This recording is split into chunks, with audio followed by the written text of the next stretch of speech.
salaamullaahi calaykum waraxmatullaahi wabarakaatuh. kulanti wacano wanaagsan dhegaystayaal meel kastoo adduunka ka joogtaan. halka naga daawanaysaan waa Somali News TV.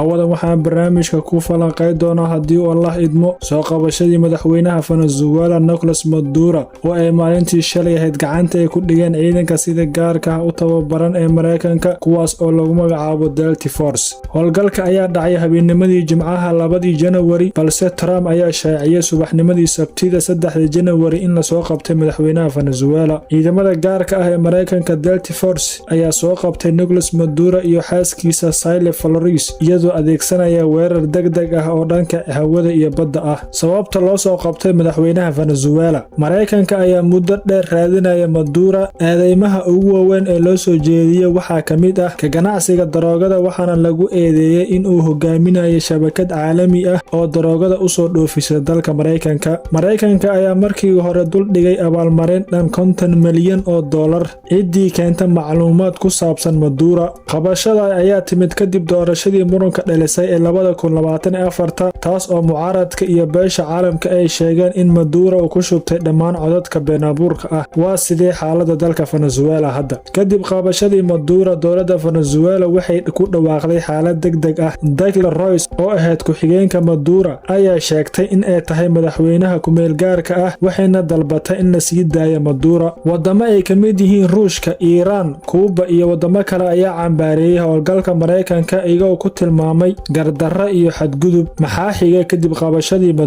Maduro iyo xaaskiisa ayaa la rajeynaa in maxkamad la soo taago toddobaadka soo socda. madaxweyne Trump ayaa sheegay in Mareykanka uu maamuli doono Venezuela inta laga helo kala guur dowladeed. haddaba su'aasha in la isweydiiyo mudan ayaa ah, ciidamada Mareykanka ee qabtay madaxweynaha Venezuela Maduro waa isla ciidamadii ku guuldareystay soo qabashadii Allah u naxariistay General Aidid 1993. sidee Venezuela oo dowlad ah madaxweynahooda maalin cad loogala baxay madaxtooyada looga aramiyo dalka, halka Soomaali oo burbursan ay Mareykanka awoodi waayeen in General Aidid ay soo qabtaan.